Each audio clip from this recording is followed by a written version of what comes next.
were standing by each other at the Rock Sugar concert. And there was speakers right in front of us, and they were literally, you could feel your heart move. I didn't know if it was the speakers or if I was just because I was just standing next to them, but I felt my heart move. I move hearts.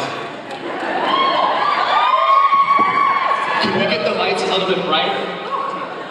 Is that a possibility? Hey, buddy. What are you doing? This is the most adorable thing in the world. It's like a dragon. Look at the dragon. Hi, dragon.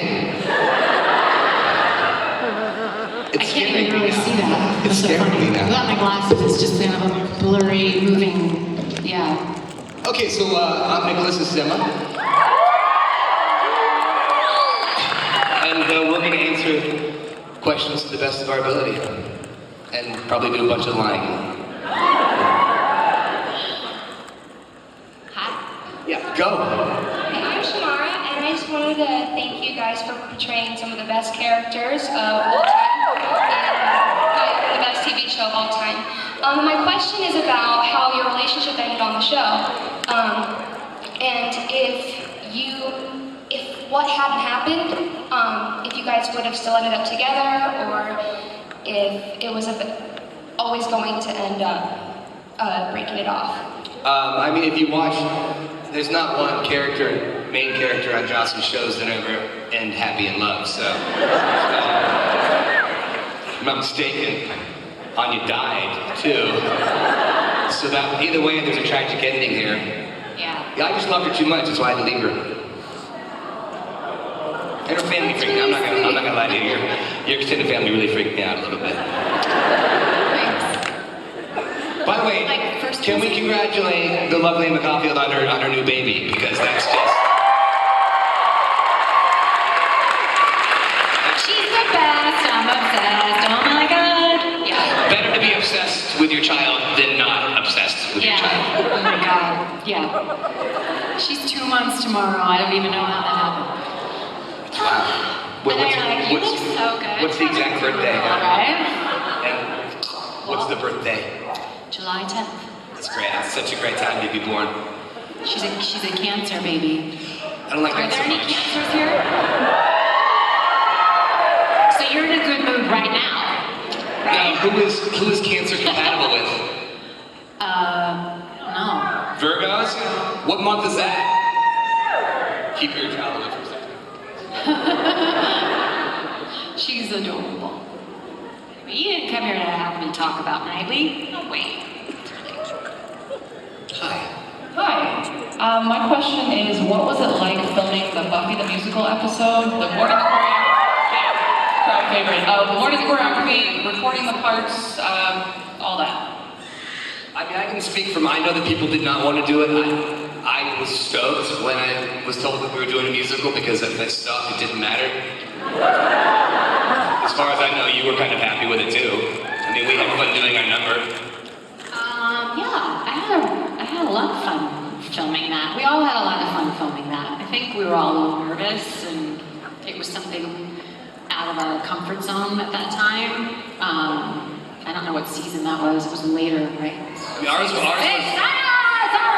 was the first number that Josh shot. So he shot that and then cut it and then showed the other people what he was.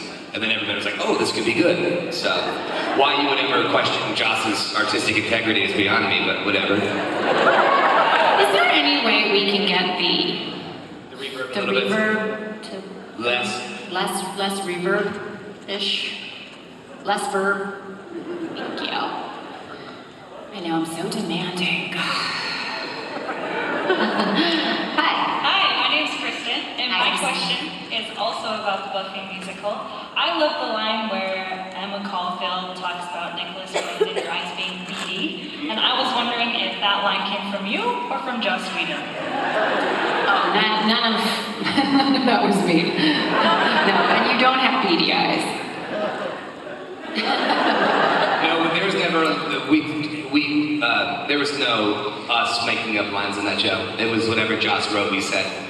And if we missed an A or a the or a for any type of connecting word, he's like, that was great, the emotion was great, but I put that the there for a reason. You know, he Mine was just really screwed by other actors changing his dialogue, and specifically on Buffy the movie, he just said it would never happen again, so. There you have it. Hi, my name is Deborah. Hi. Hi. My question is, how did you guys feel when you found out that Anya was gonna die? I asked to be killed, so I was sorry. So I wasn't surprised. I was surprised by how she died. That was a big mystery until the last episode. But yeah, no, I thought that would be cool. Sorry. I mean, I found out I was losing my eye by reading the script. No one told me that, so that was. I'm like, what? I read it again in slow motion, and I'm like, what?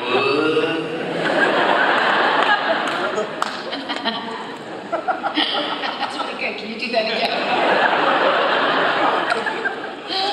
Hi, thank you both so much for coming. This question might be more for Emma. I got this. Okay. Do you guys like playing the evil roles better or the good roles? Gosh, you know, I think it's broader than that for me. Someone just asked me a similar question earlier in line. I like characters. The more sort of character-y I can get, I just slide into that much more easily than just playing like a regular normal person. I don't do normal really well. I don't know what that says about me. Right. Probably exactly what it says about me, but I don't do normal well. Just answered my own question. You're supposed to laugh. Like everything I say is sarcastic. Why are you laughing? Like I kill halls like this, and you guys are like, oh, okay. They just don't. They don't land. So when I see that happening, I'll say like, no. Thank you. And I like doing comedy. I mean, I think playing evil can be boring. So it's the same note over and over and over, you know, unless it's done well. But I don't want to sit in the corner and brood. How was it working with Spike? Oh, that was a lot of fun. Yeah, he's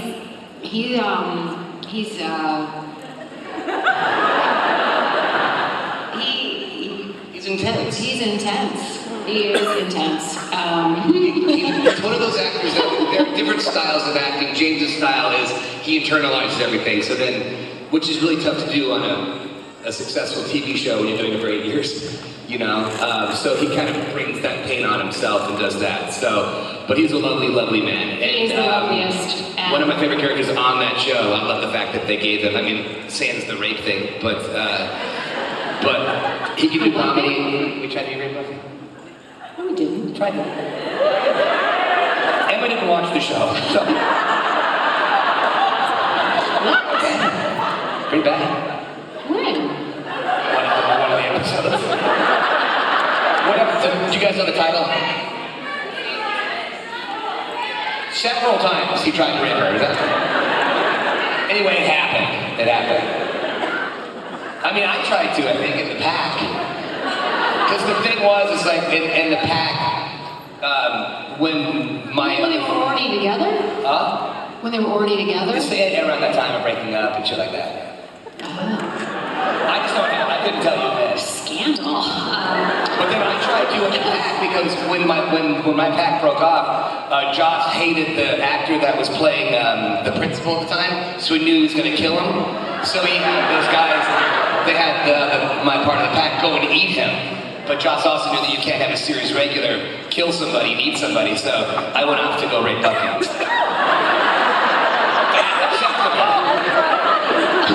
Rape acceptable. Eating You're gonna get a principal is not. I'm just saying. Just keep digging. To like TV censorship. There's no way out of it. TV censorship. It's better to try to rape somebody than it is to eat somebody, which is crazy to me. I'm saying it's crazy. Rape is bad. I'm just giving it.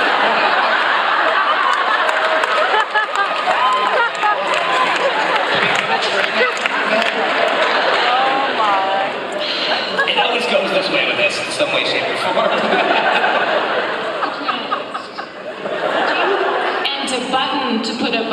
question, James can kiss really well. And He does. Hi, my name is Leah, and I was just wondering if there was ever any scene that you watched yourself acting in afterwards and just went, nailed it. Yeah, most of it. I was able to watch Xander from the perspective of that wasn't me. So when people were at my house watching the show and they had to shut the gun. Because I wanted to watch, because I wanted to know what take they used, you know, and it was just really great. Buffy was the only thing I've really done that with. I don't really watch myself anymore, but I was able to watch myself on Buffy and enjoy it as a fan of the show. But I remember one time, it was Buffy versus Dracula, and I'm going out there in the cemetery or whatever, and I'm like, and I see the Dracula, and I'm like, all right, buddy, come up. He's excited for you. Like, you know, and so I remember I walked back to my trailer, and I'm like, there's my Emmy. That didn't happen. But yeah, I walked back, I'm like, I just nailed that bad boy. Have you won an Emmy before? No. Nominated? I got favorite funny girl once. For what? From E. From E? From E. Like E! Entertainment Television? Yeah. Favorite funny girl? Yeah. From what? I beat out Megan Mullally, Julia Louis-Dreyfus. Who else did I beat out? We had some funny ass people. What? From what show? From Buffy. You weren't funny on Buffy. That's hard. Really. Get you work for that. You did? I won a Saturn Award. I was nominated for a Saturn. God, good for you.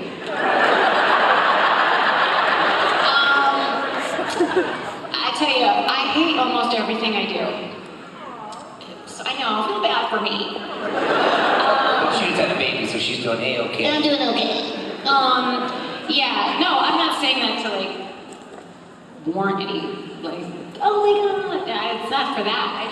I just genuinely am very, very critical of what I do. So I'm kind of like, most of the time. I once did a movie where the movie critic Was I talking? I could have sworn I was just talking. The what? Tour de Force performance by Nicholas Brendon.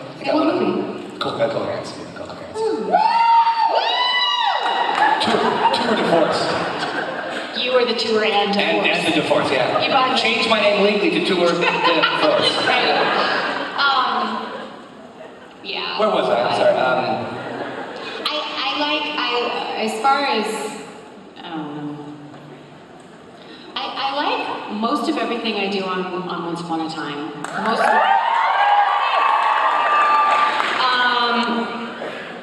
And I was really proud of the musical. I was proud of the musical. I watched that and went, okay. You know, yeah. But most of the time I'm sort of like, I'm lying. I think I'm awesome. Just me. You're supposed to laugh.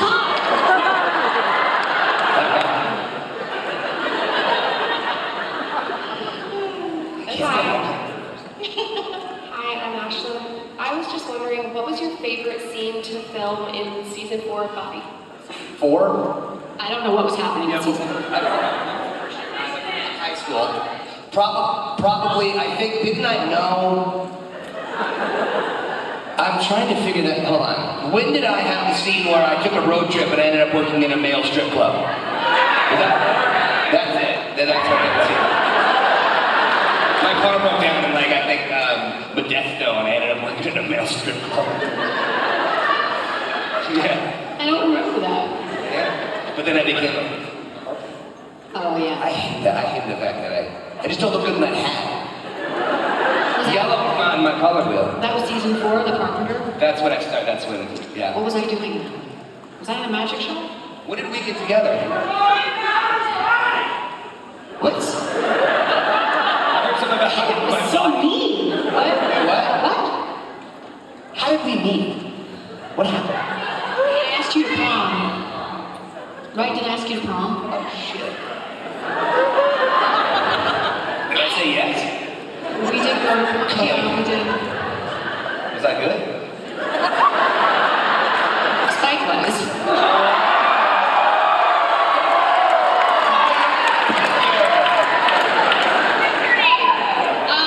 Honey, I'm so sorry. I would love to remember what the hell I was doing in season 4. I'm sure I did something inappropriate and hilarious, and I imagined I was having. And how did I express that? Was I alone in my room? To myself, or was it to other people? No, to people. You didn't have an inner dialogue. That was season 4? Yeah. Okay, well then that.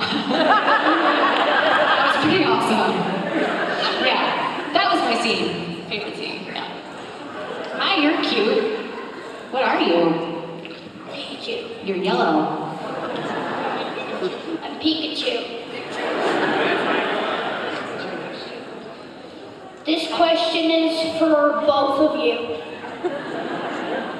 My question is, do you ever get nervous speaking in public?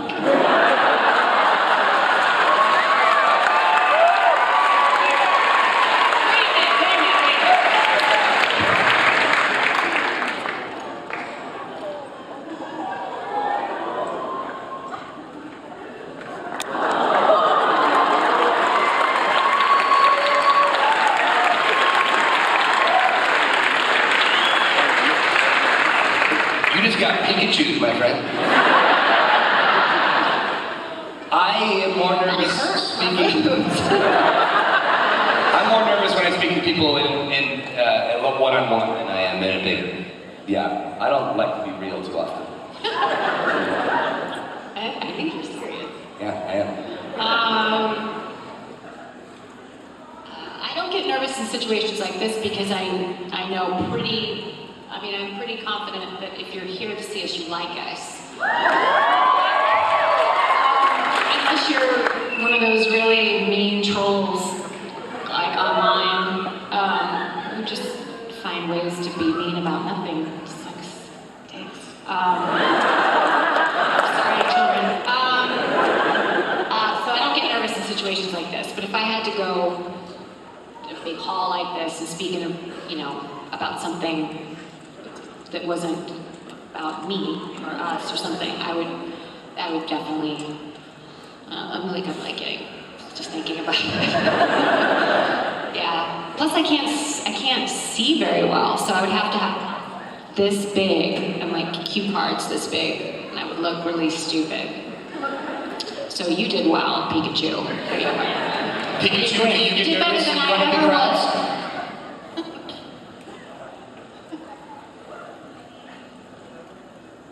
No, you know, because you nailed it, buddy. You nailed it.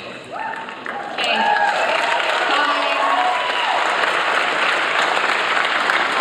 Hi, my name's Holly, and this question's kind of for Nicholas, but I might also have an opinion on it. It's about Criminal Minds.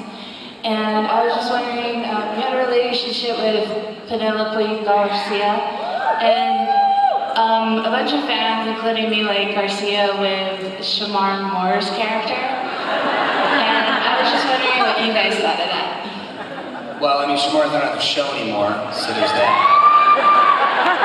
I mean, listen, do you like dark meat or white meat? That's all I gotta say. While dark meat has more flavor, I'm a white meat type of guy. I really enjoy chicken breast.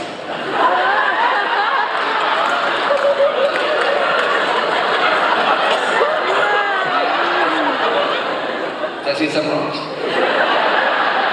And in all fairness, Shamar's half black, half white. So, you know what I mean? He's kind of like... You didn't have to choose. Middle, yeah. So he's perfect, okay? Is that what you want to hear?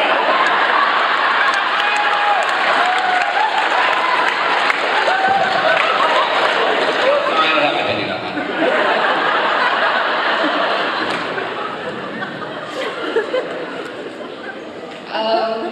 I'm Ritza, and I've been watching you guys like throughout my entire childhood. I grew up watching you guys like. We grew up watching you too. That's a little creepy, man. I just wanted to know, like, how much did the show impact your lives, like, coming from that and then going through it and everything? Well, Huge, for me, hugely. I mean, in every way, shape, and form. Both good and bad, to be honest. I wouldn't be here right now. I would be probably at like the Sears Wayback sale. We would be talking about. No, I wouldn't yet. So, I mean, but yeah, 180, complete change in my life. So, a lot. Em? Oh my God. Keep it up. Never chew gum in public, and I'm doing that. I'm on set. So anyway, well, it helped me find that I could do comedy. I hadn't thought about that. I hadn't worked much at all before I got that show, so that was a really nice discovery. I love comedy. The more subversive, the better. And you know, it allowed me to buy my first home. You know, at 20-something years old, I was adulting before I was ever an adult, really. So that was cool. I loved your hair in Beverly Hills. God. That was awesome. Is that a wig? No, sadly. That was actually my hair. I couldn't even legally drink then. And now looking at those pictures, I wish I could have. I would have been drinking it. A long time. And Jason can kiss well. That's not someone else's question. Proficient. You all are. No. Hi, I'm Matt.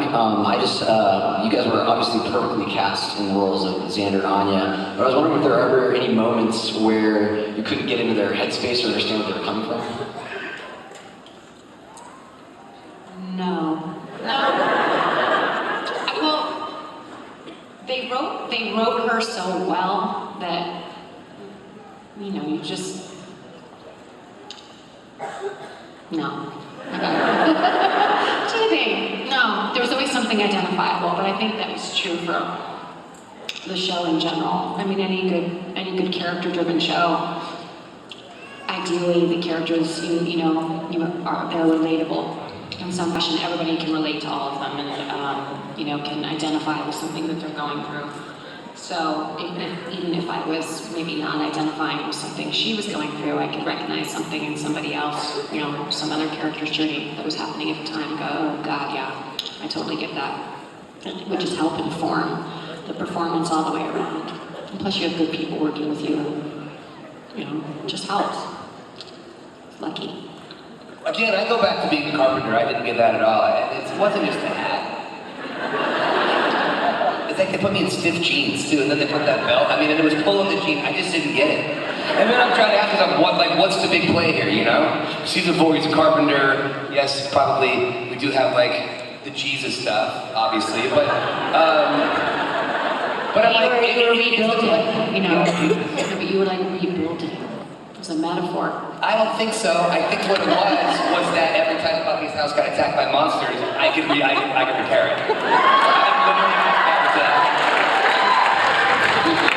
They needed someone to fix shit, and it was me. Which is so ironic. If you know anything about me, I break stuff. Hearts. Rooms with beds in them. That's behind me. Hey y'all, I'm Ashley. Hi, Ashley. And I just want to hear more about the musical. How did it come to be? And I mean, were you guys singing on set, or how did Joss know you guys could sing? Unless you'll never tell. Well, he didn't really. And also, I mean, they have this thing called like a voice corrector, so if things got really bad, then you can just correct it, with a machine. But Allison didn't really want to sing, so she didn't. And Joss just wrote it. He was at his house in the Hamptons, and he and his wife at the time wrote it, and Kyle was playing the piano, and Joss was singing the songs. And then we got this CD with Joss singing all these songs, and you just kind of put it in your car, and it had to become your favorite music. You had to learn every single, so it's just repetition and repetition, which is really what acting is. Again, we didn't really know what it was going to be until we shot our first scene. I never questioned it. I mean, the hardest thing about that musical was the one that we did in Culver City with Tony. Remember, we're walking, it's like, and then I was singing, I was dancing. Yeah, that was good. So that was a steady cam wonder. We had to be at Culver City at 4 p.m. and we were on take 17 and we were leaving until Joss got it and he was getting pissed. Really pissed because there were so many moving parts to that. You know, it wasn't just dialogue, but we couldn't script our dialogue. Like we had to. We never. Yeah, I know. But so that was the most challenging night. Not that you asked that question, but for me that was just the most challenging, just because it was a lot of moving, and it was his camera stuff too. Most of his camera stuff, he needed to catch that dancer there on that particular. Yeah, so he's very particular. Camera work was great on that It's episode. wonderful. I never even really. But you know how Joss said he wants to see that fire engine right now, you know. So it's kind of, especially when we were all sticking that one up, you know, it's just like he knew exactly when he wanted to see that fire. Demanding. It's madman. Thank you. Hi. Hello. Hello. Hello, my name is Aaron, and I was just wondering, who do you think was the best written villain on the show? The best villain? Yep. Well, the gentleman. That was great shit. I think my favorite, the mayor was a favorite of mine. I didn't like the fact that he turned into a giant snake. I felt that was lame. But I loved his acting style. And I just loved that. He was just great in that. Harry? Who's who? Google that. Honey, you have my phone? No, who was the principal? The principal. Oh, that was what's his name? Yeah, but what's his name? Armand. Armand? Oh, no, that's not who I'm thinking of then. Armand was the principal over the years. Oh, then I'm thinking of somebody else. And then the mayor had like kind of red hair. And, I'm useless. Oh, okay. yeah. Armand was great too. Yeah, gentlemen, I would agree. Yeah. Gentlemen, creepy. Who's yours? Well, no. I mean, come on. I mean, Angel's, I hate to say it, but he was boring. He was just boring. He just kind of stood in the background all the time and did that. And sometimes.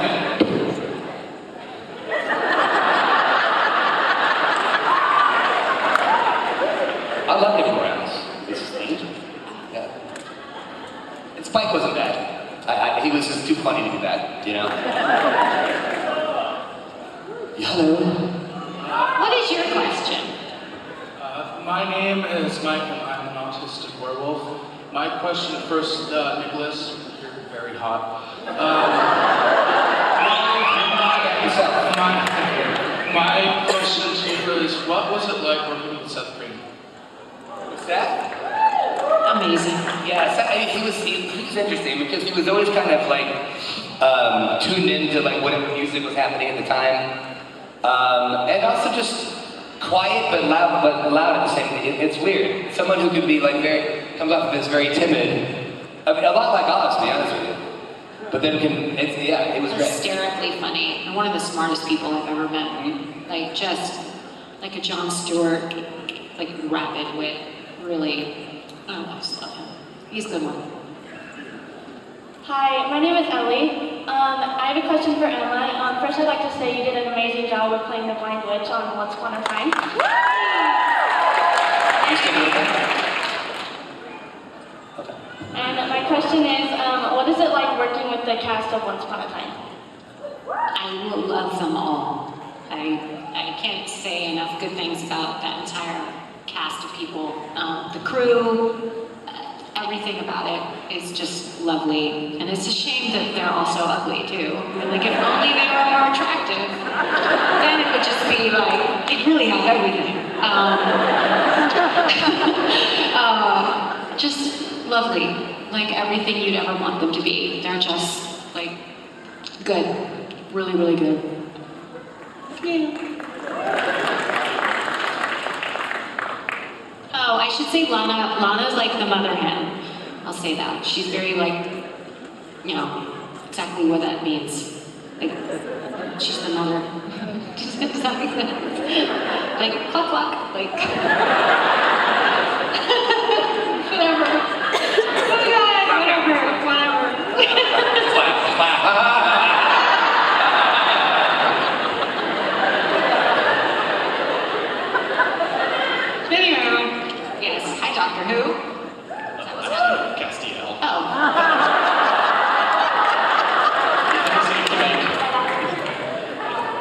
First of all, you're both terrific actors in whatever role you play. Thank you. And second, I'm just curious. On the set of Buffy, were there any favorite memories you have, either favorite scene you filmed or just off-screen hijinks and mayhem? I like playing Scrabble with you in my trailer. Yeah, that was, yeah. You, Seth Green, Tom Lank. I think it was just us, right? I don't think Allie maybe played every. No, she wasn't a big Scrabble player. She what? Wasn't a big Scrabble player. Oh, was her. I would just be like, we would just be on locations from time to time. Like one time, I don't know if you were in the scene, but we were in Malibu shooting a scene and there was a campfire, and I'm like, I'm getting paid for this, you know? When I first booked the show, we shot the presentation pilot. My first day at work, I get there and there's like 30 huge semi-trucks, and I'm like, this is what I'm getting paid to do this, and they bring food to your trailer. It's like, it's just weird. It was just, it's just an amalgamation of so many memories, and really never any bad. But there are times when I would just be on locations, I'd be like, this is so cool, I don't know, it's just crazy. I also had a rocking chair that it was in front of my trailer, so I was going to sit there and say hi to the actors, because they passed the show too in our little compound. I'm like, good luck, hope you get the part. And I was sincere too, You're the guys giving, you guys can't all get it, so. Great set. You did do that. You did do that.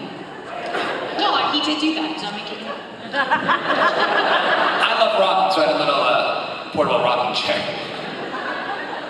That might be autistic, I don't know. I've got some brain problems. Thanks.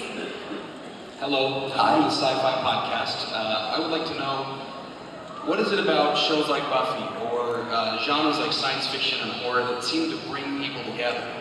It seems like that's kind of a common phenomenon, Buffy probably being in the upper echelon of those kind of shows. Coherence for a select few of us, hopefully more soon. Yeah. It's an interesting question. I mean, it's, I think, with Buffy specifically, I think everybody felt that it was their little secret, And then when people found out that it wasn't their little secret, then they'd be like, oh, when something is good, you just want to talk to somebody about it, I remember the first time my twin brother watched Seinfeld. It was we were taking a trip up north for Thanksgiving, about 3 hours, a little place called Cape May, little California. It's beautiful out there. And so, Seinfeld runs for 22 minutes. I think that's with commercials, it's about maybe 22 minutes and 16 seconds, Kelly talked about it for 3 hours. I mean, he could have just verbally said every line of the episode, had commercial breaks, and he still, it's 2.5 more hours. Like, you don't understand, man, there's this Kramer guy, and I'm like, so I just think it just tickles, especially with the characters. If you relate to the characters, then it just, I don't think there's any rhyme or reason, it just happens, and this particular show definitely struck a nerve. I think too there's a little bit of escapism in that. I think if you go back and say, the 1930s, the Great Depression, the one thing that really did thrive was the entertainment industry. And those types of films, if you look at them, were big musicals, really kind of, that's not obviously the genre, but the idea of escaping into something that's not your normal life. And though those types of shows are not necessarily, obviously there are no vampires and monsters, and hate to break it to you, in case any of you are they're real, they're not.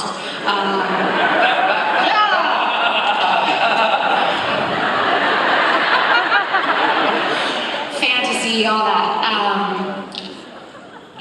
They're still grounded in really good characters. And so you can relate to yourself while also escaping, and I think that's probably the through line.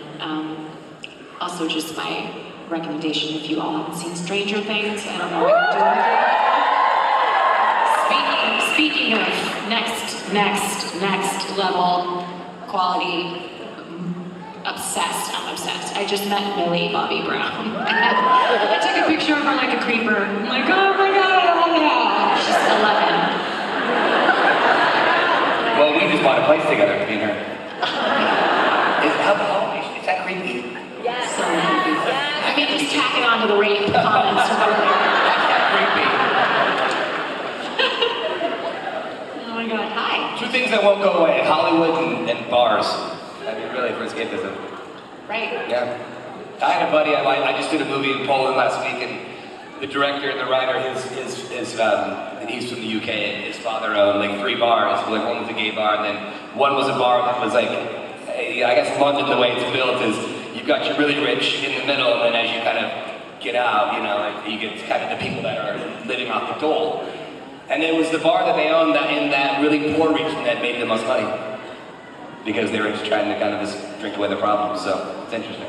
Sad. Wow, way to bring it down, Nick. Sad.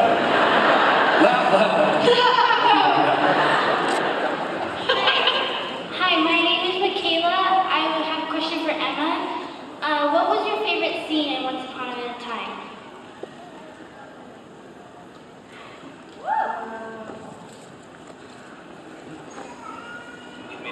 I like wrong show. Well, I really love the first episode. I like how excited she gets at putting children in the oven. like she's doing you a favor by eating you. Like you should be so honored. Like this is your destiny to be eaten, and how great life is. And that voice is so creepy, you know, up here. I love that.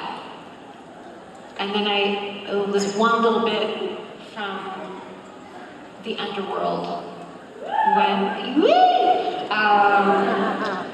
where they come looking for Hook, and Mary says, like, I'm looking for a guy, something, you know, Hook for hand, and she's like, Captain Hook, you know, like all excited. And she's like, oh, you know him, and she's like, no, but your description is, you know, pretty complete, whatever. It's just ridiculous. And I think actually Jada Spencer wrote that episode. And she might have, because that actually was very Anya-esque. It felt very like something she would say. Yeah, so those two little bits. Thanks for watching. Keep watching. Keep coming back. It's a joke. How about that?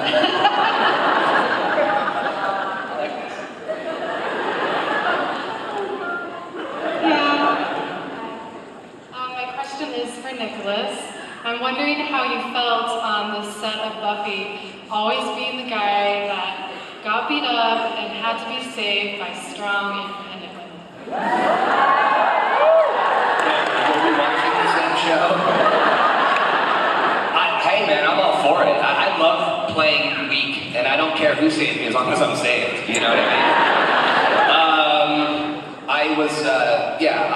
I love being that character. I love portraying that, and that show did so much for empowering of women, and you know, I think Hillary Clinton, who will be our next president, needs to thank Joss Whedon, because if it wasn't for Buffy, Hillary wouldn't be there. I'm drawing a line. Right there. No. You cannot trace everything back to Joss Whedon. Hillary Clinton does not owe her success to a man. Yeah, that's where I stop. I stop it right there. Okay, go Trump? Vote Trump! Whatever. No. We're not getting political. And we were all kidding. Everything's a joke. We'll get political. It's a sketch. Don't take what? At 5 minutes. We'll have 5 minutes. That's when we get to it. What?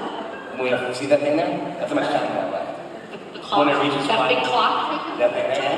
When we hit 5, we get to it. I don't think that's advisable. I think people like us, we should just keep our mouths shut. We'll just see where it goes. Okay, or we see where it goes. Hi. Hi, I'm Diana, Just ask me a bunch of political questions. It'll be a fun game. And we'll just have the little imaginary arrow go back and forth. So you guys can tell me you tell me who I should be voting for, huh? Shut up. Just stop talking. Can you hear me when I talk to the microphone? Yes? Hi.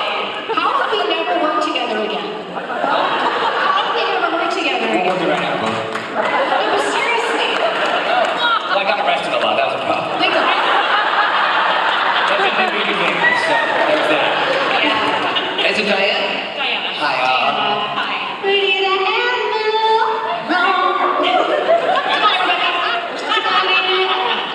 Clean Diana. Made her dirty. I know, but can we just call her clean? Clean Diana. Wet shower Diana. Out of a hot bath Diana. Wash behind my ears Diana. I think I need to ask a question anymore.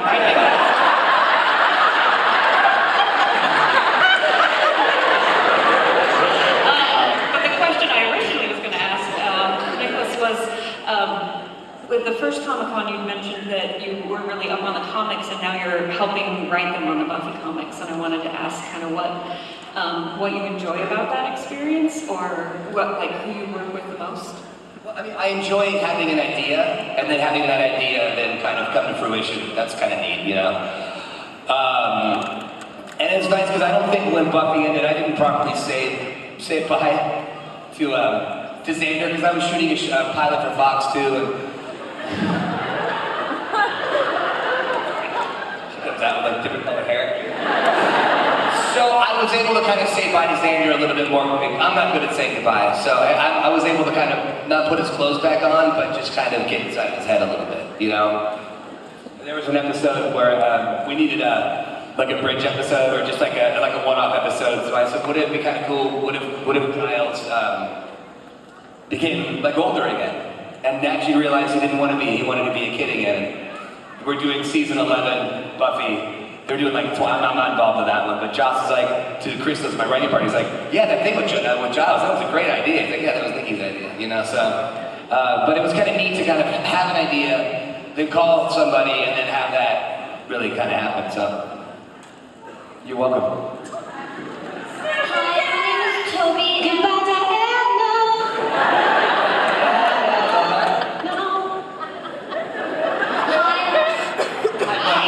Hi, my name is Toby, and my question is, so when you were filming for the first time on the first episode on the first season, were you guys pretty nervous, or were you just like, let's do it? That one, yeah. I can tell you. That's a great question. I can't even take it. To my parents. I don't know what. Said you have parents.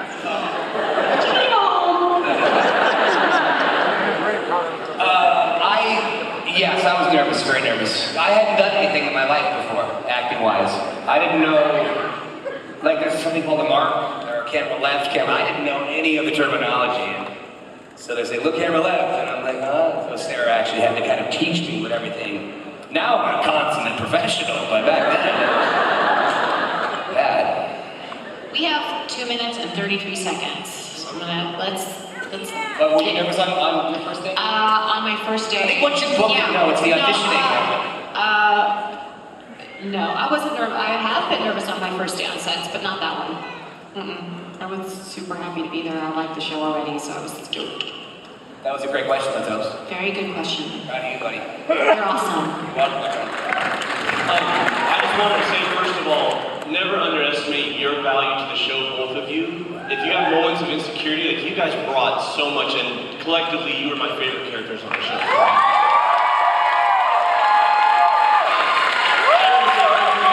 I'm a therapist, and I want to thank you, Nicholas, for speaking out about depression. I was moderating my own panel and missed that. Do you have a message for anyone in the audience as far as people who struggle with depression, what to understand? Because people who haven't been there oftentimes say, oh, it's not a big deal, pull yourself up by the bootstraps. Yeah. And that's not what it is. Can you share a message for everyone who didn't make that panel? What I try to do now, I don't particularly follow my own advice.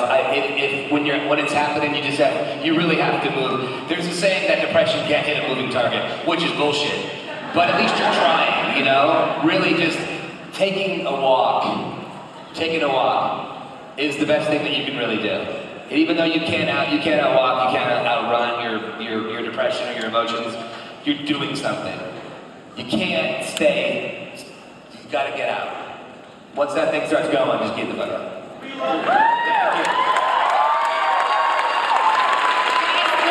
There's 50 seconds, so I think maybe it might get chaotic. But shout out a question. We're gonna try to answer as many as we can. Like literally, like we can answer it in one answer. Oh shit, never mind.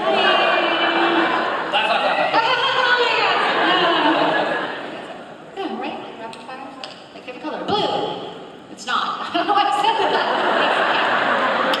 Nick, what was it like working with Kelly? Oh, what was it like working with Kelly? It was great. I mean, he'd worked art department on the show. So it's a funny story, I'll make it happen in probably more than 10 seconds, but. So I had to go I was sick, I had to go to a hospital, and in the scene I was knocked out in the back. So my head was facing away from the camera. So I asked if Kelly could come in and stand in for me for shooting because I needed to go to the hospital. So he goes and he does that in season 4 or season 5, I forget. But then Gareth Davies, our UPN, our producer for 4 years, says, I didn't know you had a twin. And I'm like, what are you talking about? He works art department for our show, you know? I've known him for 4 years. You've met him at my house. So then they came up with that idea. But I think Kelly, it was great because I think he always felt that what we did was easy. And I think when he was on set, he realized that it actually is work too, you know? And it was nice. But then after that, he started doing my stunts for me for the last 3 years. And the first stunt he ever did, because I would share my trailer with him. So he had his briefcase in my car or in my trailer. And so I'm about to take a nap, and I hear this knock, knock, knock, knock. I'm like, can you come in? And then I say, yeah, Kelly's okay. He just needs his briefcase. And I'm like, what? He's like, something went a little bit wrong. He's going to the hospital right now. And I come out, and they had to catapult him over a monster thing, you know? And they put too much weight on it, so he flew up into the rafters, and I come out, and like literally, his shoulder is stuck behind his head, you know? He's turning this color green. I'm like, dude, it's like, yeah, I just, can I just get my briefcase? So he's going to UCLA Medical, and it pops back in, and he does that. And then I get a call from Kelly that Gareth, that same producer who didn't know I had a twin for 5 years, fired him. And I called Gareth, and I'm like, dude, no. Hire him back again, you know? Because he slowed production. Gareth was that type of producer. Yeah. But they rehired him, and it was great to have him on set like that. It was lovely to have him be a part of that experience. Guys, real quick, all jokes aside, we're not going to get political, but this is a political year, and I really want this comes from the heart. Just vote. It's really, really important, and if you think your vote does not count, I promise you it does, and this is a year where whatever side you fall on, it is historic, and it's very important that your voice be heard and counted. So please, please, please vote.